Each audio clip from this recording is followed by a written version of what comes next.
Assalamu alaikum, everybody. Ahmed Soussi here, the Interim Executive Director of CAIR-Arizona, and I am honored today to have a special guest. This person used to work in our same office, and now that we're working from home, I don't get to see this person every day, but he is definitely someone that I emulate, and whenever I see them do work over there, I'm like taking notes, like we should do this here at CAIR. But let me introduce our special guest today, José Patiño of Aliento. Jose, how are you doing today? Well, thank you, Ahmed. It's a pleasure to share your office with you all. I do miss the space. It's just so much different having our space, having conversations. I know we used to just get like every hour or so, we just go and chat for like 5 minutes and just talk and gossip as it felt like it. Now we can't do that anymore. But yeah, thank you for having me. An honor to be here, and let's get started. Definitely. So you guys may recognize Jose from our video that we actually did a year ago. I was found a little Facebook memory, but a year ago when we were doing around voter engagement and get out the vote and voter registration, we actually had Jose in one of our videos talking about how important it is to vote. So this isn't the first time the CAIR audience has seen you, Jose, but just for those who may not know you, you're with Aliento. Can you explain to us what is Aliento? Yeah, so Aliento is a nonprofit organization that works with undocumented DACA and mixed status families to transform trauma into hope and action. How that looks like is we do arts and healing workshops. We also do open mics, and a lot of it is just with a lot of the families, making sure they have the space to be able to communicate if they can't do it verbally, non-verbally through the arts on the stresses and the anxieties they're going through. And we also do leadership development. We have a cohort of fellows that we work with from high school, community college, university, and we bring them together once a month, and then we meet with them weekly to educate their campuses on issues that are affecting them, and also at the state capitol to make sure we advocate for changes for policies. And then the other part that we do is structural change, is we try to make sure that at least institutions that serve our students are actually take their input and the family's input and make sure that we adapt those institutions to fit in the current student population. Because those frameworks were built 50, 60, 70 years ago, and they need to be adapted because the current generation is not best served. And that's sort of like the work that we do at Aliento. And right now we're doing the Aliento Votes campaign.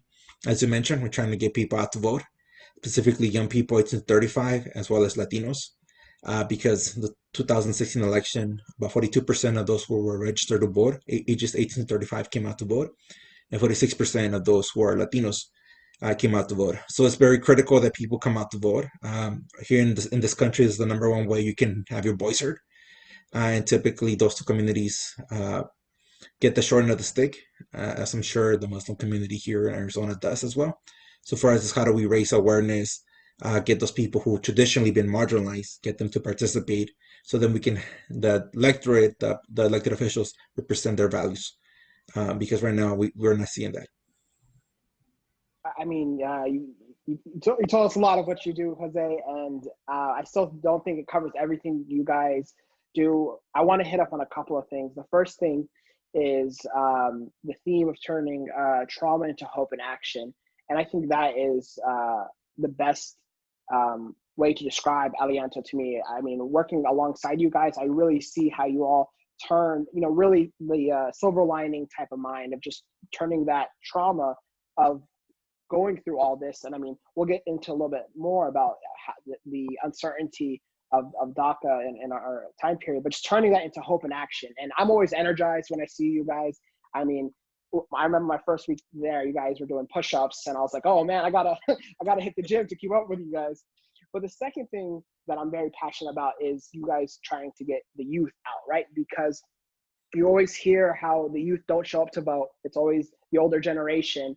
And there are policies that affect the youth, especially, I guess people who are maybe under 18, but people who can vote, who are eligible to vote, there's stuff that affects you too. And I got to go on your guys' education day to the Capitol, where you all brought 300 students and a couple of teachers and stuff like that, but it was student driven. I've never seen that before, where it was such a young group going there to say, hey, we're advocating for this. And one of the things you guys advocate is for in-state tuition, not depending on your immigration status. So and correct me if I'm wrong, if you have DACA, you pay, is it three times tuition to go to college? Or can you tell us I don't know if you have the exact number on your head, not just spot. Yeah, yeah, I do. So if you are a DACA recipient or undocumented, you pay at the universities, at ASU, NAU, and U of A, you pay 150% more. So little over $6,000 more per year. And then at community colleges, you pay three times as much for tuition. So let's say classes would cost 2,500, like a course load at the community colleges. For us, it would cost about $10,000. So it's, as you mentioned, it's an amazing day. We have it's basically like our big event that we do. It takes a lot of coordination with a lot of schools because it's like 30 different schools and you got to get field trips, information slips, training. But it's very exciting and fulfilling just the day after because people, that's something they look forward to. And a lot of students have been sort of this is a place that it's not accessible to them, like the Capitol and all these Mhm. buildings, and they just feel like they don't belong there. But when they get there and they see, like, wow, I'm just, it's a regular person. I myself have agency. I myself can go out to these people and speak to them, educate them on issues that are important to me. It starts to change their narrative, but also change the mindset of young people, specifically people we work with. Most of them are from either low income or mixed or immigrant families, where that has not existed in their families. Their parents did not go to advocate elected officials. So that changes the whole mindset. We start seeing people think differently about policy. And our hope is to get 500 students. That'll be like the hope this year, but because of COVID, we're probably not going to be able to. But our goal is to make sure we get as students that day. But subsequently, we meet in smaller groups throughout the legislative session. And during spring break, we have students that go, groups of about 10 to 20 students. We meet with those elected officials, and it's so important to get those youth engaged. They do care. Like everybody cares and wants to do better. I think the problem is that young people don't know how, Yeah. don't know that how policy gets made. Mhm. They want things to be differently, but they don't understand how. And then if they understand how, they don't know how to get there because it has to have know-how. Like it has Yeah. taking me years to understand how to navigate, how to schedule meetings, what does the policy come from, how it's implemented, what are the things that you're supposed to say and not say. So for me, it's like how do I pass that knowledge to younger generations so they can keep passing it and passing? So it could be like a ripple effect. So then my hope is like 10 years from now, Aliento's not doing this. It's like you have other organizations, other people who are coming and organizing it and speaking for the issues that are important to them. And that's the hope. This is what I'm talking about though. Just coming next to you guys by osmosis, I always get so just energized because you're right. What all our organizations really do is trying to build others. So to make better advocates, right? We don't want there to just be one group Yeah. in Arizona who's fighting for Muslim rights or undocumented rights or everything. You are trying to build into people, and I think, and I want you to know you've accomplished your task about making politics accessible because that's, I mean, for me too, I'm an attorney, but it wasn't until I actually went to to Education Day with you all, and I saw that when you set up a meeting with a state representative, you're not, and I've been to like in DC before, it's usually with a staffer or Yeah. someone you really don't know. You meet with that representative at E-Day. So that kind of shocked me. And I'll tell you what, it's working to me because I'm like, yeah, this is so much more accessible. And I think for, kind of overlap between our communities is that we think this place isn't for us, right? Or like you said, maybe we don't know how to get there. And one of the things that I there's a lot of things all over about Aliento, but just opening that door is to tell people, hey, not only can you reach to those elected officials, but in some situations, you could be that elected official, right? You want to be the change in your community, you could do it. And maybe it's a school board or something like that, but there's a lot of opportunities. I want to go to another shared passion, which is education. You are the Education and External Affairs Director. You used to be a teacher, correct? Yeah, that's why I have my poster here on the wall. I And used to teach high school math in Avondale. so it's, I think education is truly the key to uplifting people who may not have other opportunities. I know that if I didn't live in the neighborhood where I did, I wouldn't have been able to go to the high school that I went to, right? And if I didn't go there, maybe I didn't become a lawyer or something like that. There were a lot of doors that were open to me that I know literally 10 minutes away from my house is a completely different school district, right? So just opening the doors of education is crucial. And I know as a former teacher, I just love that that's one of the things you guys are working on right now.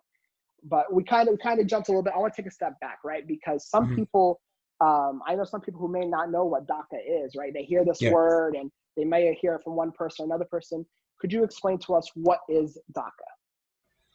Yeah, so the DACA program stands for Deferred Action for Childhood Arrivals. And it basically means if you enter the country before you were 16 years old, um, you must have entered the country before June 15, 2007, must be present 5 years continuously up until June 15, 2012, have no criminal record, no felonies, significant misdemeanors, or no more than three misdemeanors, and you submit all your paperwork proving that you have been here, you're eligible for a work permit and defer action status. What that means is you will not be eligible for deportation. And then you're able to get a driver's license, Social Security. Although here in the state of Arizona, it took us about almost 2 years, a little more than 2 years to get those driver's license because then Governor Brewer basically did an executive order saying that we weren't eligible for driver's license. And went to the courts, took a few years, and then we're able to get them. But that's basically it. Those were our DACA recipients. And the difference between DACA recipients and Dreamers is that the DACA program was terminated initially by the Trump administration in September 5th, 2017. So therefore, some people who would be eligible for this type of program are currently with no status because they were too young to apply. And as we know how migration works is that people keep migrating. So there's some people who have migrated afterwards, after the dates that I said. So they will be undocumented. But it's basically is people who came here with their parents before they were adults, have lived in the country. Most of us have a high school education. Some of us have a college education. And we have basically contributed to make the society better. I mean, so I'm gonna flex for you. Not only do you have a bachelor's, you have a master's, and like you said, you were a teacher in Yeah. you were teaching, in Avondale, and so DACA isn't you're not, it's not a grant of citizenship, right? Like you said, it's No. deferred deportation. So does that mean that in a situation you could still be eligible to be deported? Yeah, so technically, in the legal sense, it's our deportation is deferred, and while a case gets adjudicated, we get here to stay in the country to have a work permit. So the thing that really DACA comes down to is just you get a license so you're able to move and you're Yeah, allowed to work. So you're not yeah, just sitting there, can't do anything, right? yep. And I mean, not to say what other people say, but isn't that the things that we usually want in our society, right? We, hey, if you can't, we want you at least be able to, move around and work to better our society, right? Well, yeah, that's the hope. That's what most people want, and most people agree with the policy. This should becomes the politics. This Yeah. should becomes right now. It's too much of a democratic bill. So Republicans won't support it unless they add something that's for their base, which like border security. And then Democrats can't support it because then the left will be like, "Hey, we have to be. This has to be a clean dream act." I'm gonna So I'm gonna have to do just a quick disclaimer there. We are 501c3, so we're not gonna tell you, yeah, we're not endorsing any candidates. We're not doing anything like that. But we can't talk about policies, right? So yeah, we're not saying anything about any specific candidates. But one thing I do want to about DACA that you said, yeah, um, with the so like you said, so it's you are kind of DACA is supposed to be temporary, right? Well, the yeah, whole envision was it's supposed to be temporary until we find a solution. And I'm one of those people who think that solution should be citizenship, right? When yeah. when did you come to? How old were you when you came to America? I was 6 years old when I came to the country, so that Six was years old. 25 years ago. And so Um, yeah. So I mean, you this is what Arizona is your home. yeah, I think I spent more time in Arizona than you have. But you have spent longer than here. And Um, yeah, so it's just a lot of us spent a lot of years. The average age for a DACA recipient right now, I think, is 30. So a lot of us are just getting older, like, and there's a few of us who are grandparents. And Um, you were speaking about professions. Not only are DACA recipients teachers and leaders of nonprofit organizations, there's DACA lawyers, correct, and DACA yeah, doctors, and I and mean engineers and all nurses. over. So I mean, people who Yeah, who and any DACA, there's another misconception, that well, do they pay taxes? Uh, yeah, Not I had to pay. not I paid only more. I paid more than the president this year. I think it was like 3 times as much, a little bit more than that, almost 4 times as much on the federal taxes. so you Uh, pay tax. I was gonna say not only does Jose pay taxes. Jose was telling us about taxes in one of our lunchroom discussions, people were asking Jose questions about taxes because so you definitely you pay taxes, and that's and Yeah. people always say, oh, well, they're not paying taxes. You are, and let me ask, do you get the benefit of it back or? Well, I think we get some of the benefits, right? To live in the country, work permit, but ultimately the benefit that you would want is citizenship, right? So then you don't have to worry about deportation. You can maybe travel abroad or go visit family. Just have the security, the peace of mind, because it drains on you. Like that's one of the issues that we have seen, at least with the immigrant community, this last 4 years. The constant anxiety of what's going to happen, and then you also see that the ICE is still doing raids, and there's people who are getting caught up. So that's always like something that I wish by this time I wish I would have to think about as much, And but I and do. and you kind of segue to my next topic. So because you have DACA, you're not allowed to leave the country, correct? Well, I can leave the country, but then I Okay, cannot come back. correct. So The only way I can leave the country is if I have a family member in Mexico who is about to die and I get a letter, then I apply for a permit. It's about $400 permit, and then if I get accepted, then I can come back. But DHS has discretion to let me into the country or not. so I mean, it's a risk, just Yeah, that, and like you said, peace of mind. I mean, and it's such a situation that only if like if someone dies, and for us, I go to Mexico every year, as always, like, oh, Rocky Point, let's go. If I knew I couldn't visit a family member or something like that, you're right. I mean, I'm already bald, but I'd probably lose my my beard. I'll probably um, become gray, man. no, but you're Bunch right. of gray hairs right here. One one of the things I love about Aliento is well, we talked about that trauma, right? So it's not only not being able to leave, but it's also the constant fear of ICE maybe coming, or especially we learned in this last 4 years that DACA can be revoked depending on who's in charge, right? And I think a lot of people think that the Supreme Court case that just happened a couple months ago was that there's no more questions about DACA, which in reality, the court said, you guys just did it the wrong way. You could revoke it if you follow the right procedures. Yeah. And I know it must have been a win to finally have a little bit of like, okay, nothing, but still that constant fear of, well, what does that mean? What does that mean for tomorrow? If you don't mind, but I guess no. Yeah, it was a month-long win because a month later, the Trump administration issued a new DACA memo cutting the work permit from 2 years to 1 year. And then at the same time, a court in Texas moved their dates to hear arguments to end the program to call it constitutional. So it didn't end there. I wish it would have, but it didn't. Our courts are more complex than that, and since you're an attorney, you can probably speak more to that. Well, one Uh, thing you said is that it's so. I guess I should have said this before. Once you get DACA, it's not like you have DACA for life, right? You have to no, renew.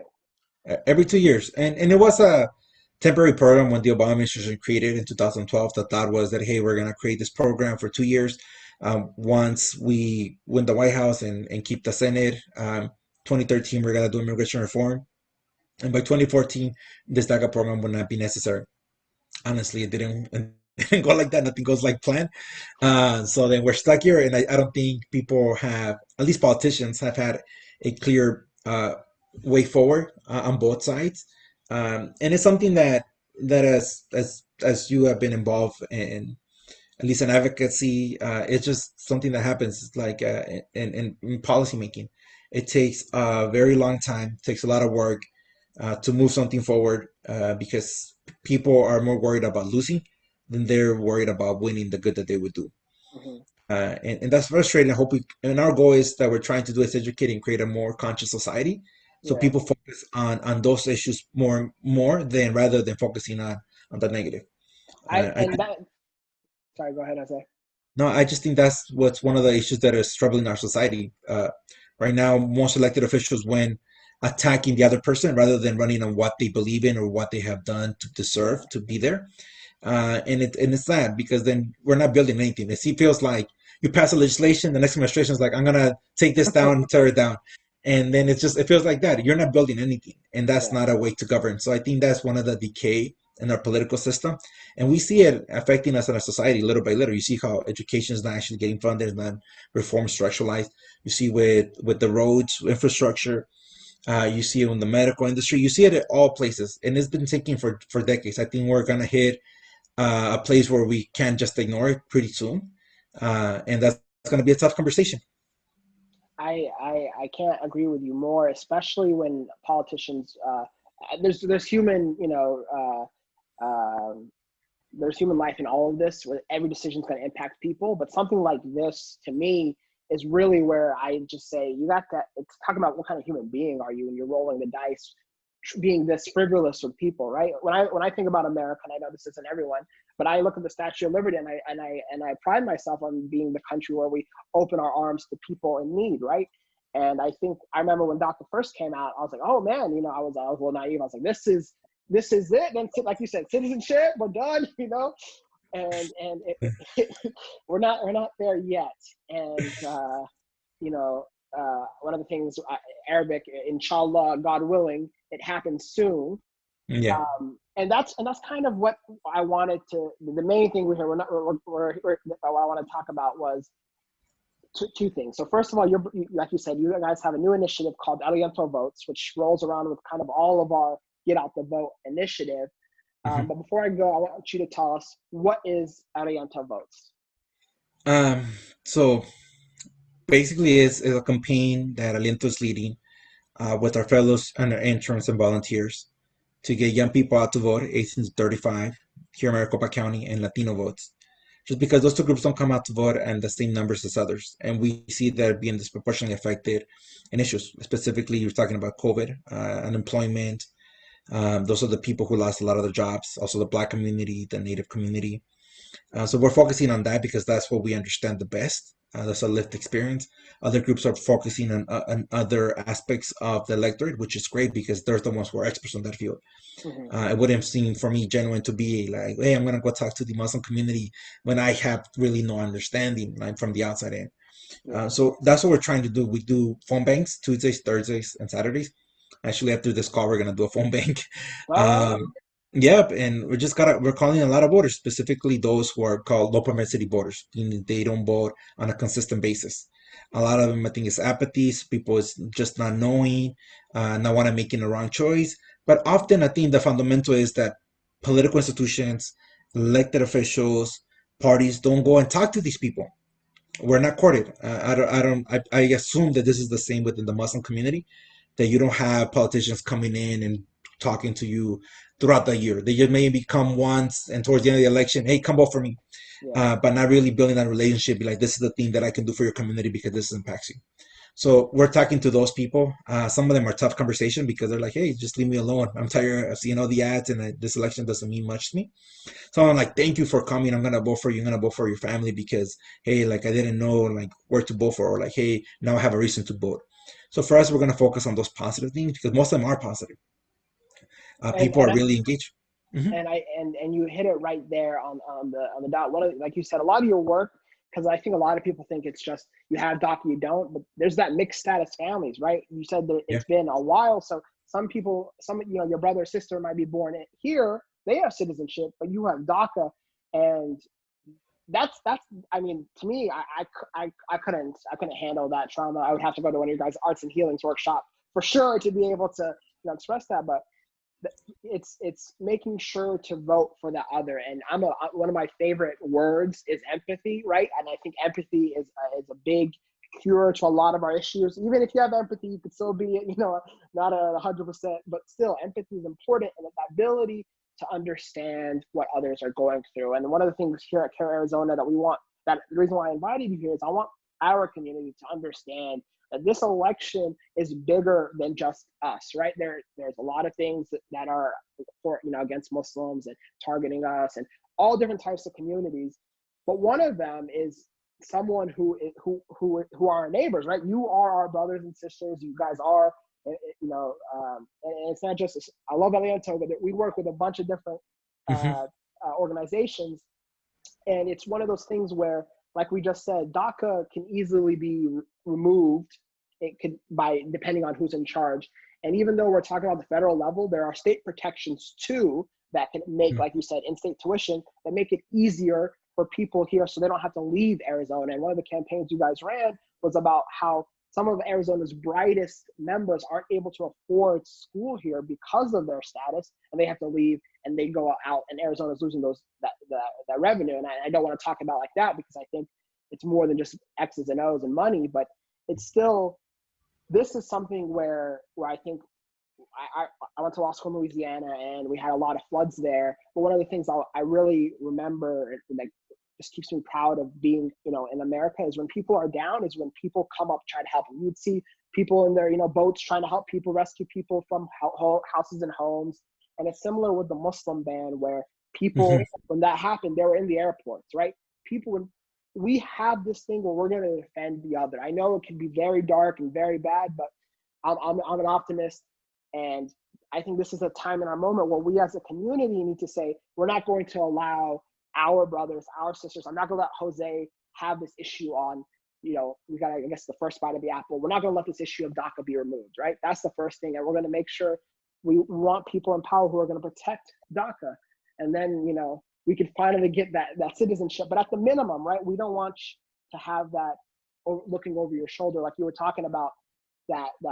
And I know you're one of the stronger ones, but you've been here for a while. But I can't imagine being younger and maybe an older sibling or someone like that, or our parents. I guess some DACA recipients are parents.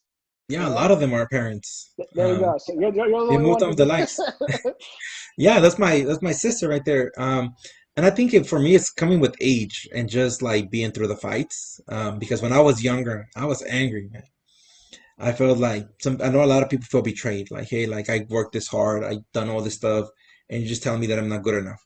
Just because I don't have this social security number, I don't have this document, I'm not a human, and I am not entitled to the same things that you are, even though I have grown up with you your entire life. And in many ways, I work harder to get those opportunities, but you're just blocking them. And that's really frustrating at a very young age, because you're coming of age. You're coming of age to understand the world and bringing opportunities, see your peers moving forward with their college education or getting a job and moving up in the world, and you're just stuck. And there's nothing that you can do. You can work hard and you can't move it. And that's really frustrating. And for me, you see this because I have been like like 13 years like since I went through that. And then with DACA, you don't really have to go through that as much. You still see a wall, but those who are not have status, the wall is much bigger, and you can try to jump over, but you can't.